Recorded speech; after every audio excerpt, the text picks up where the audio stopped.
ان اللہ و ملائکتہ یصلون علی النبی مطلقاً کوئی وقت کی قید نہیں ہے. نماز تو پہلا پڑھیے تاوی قبول ہے، نماز تو بعد پڑھیے تاوی قبول ہے، اذان تو پہلا پڑھیے تاوی قبول ہے، اذان تو بعد پڑھیے تاوی قبول ہے، دعا تو پہلا پڑھیے تاوی درود پاک قبول ہے، دعا تو بعد پڑھیے تاوی قبول ہے. یہ وظیفہ تو ایسا وظیفہ ہے، تم اس کے کرنے پر اعتراض کرتے ہو. ہمارا عقیدہ ہے، ہمارا نظریہ ہے، یہ وظیفہ ایسا ہے جو ہمارے بگڑے ہوئے کاموں کو سنوار دیتا ہے.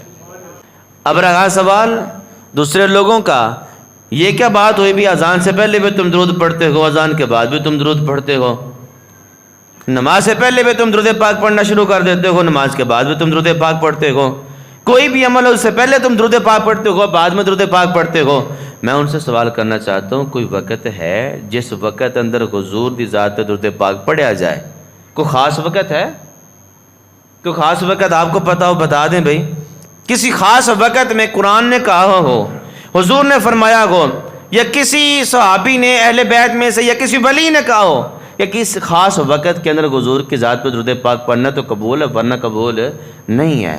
جب اللہ رب العالمین نے قرآن میں مطلقاً بیان فرما دیا ان اللہ و ملائکتہ یصلون علی النبی، مطلقاً کوئی وقت کی قید نہیں ہے.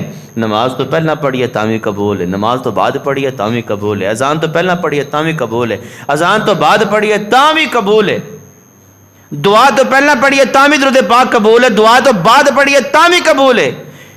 یہ وظیفہ تو ایسا وظیفہ ہے، تم اس کے کرنے پر اعتراض کرتے ہو. ہمارا عقیدہ ہے، ہمارا نظریہ ہے، یہ وظیفہ ایسا ہے جو ہمارے بگڑے ہوئے کاموں کو سنوار دیتا ہے، ہمارے بگڑے ہوئے کاموں کو سنوار دیتا ہے. کوئی اعتراض کرتا ہے کرتا رہ گئے. اس درود پاک کا تعلق کسی شخصیت سے ہوتا نہ دنیاوی شخصیت سے ہوتا تو پھر اس کا اعتراض بھی کوئی ماننے کے لیے تیار ہوتا.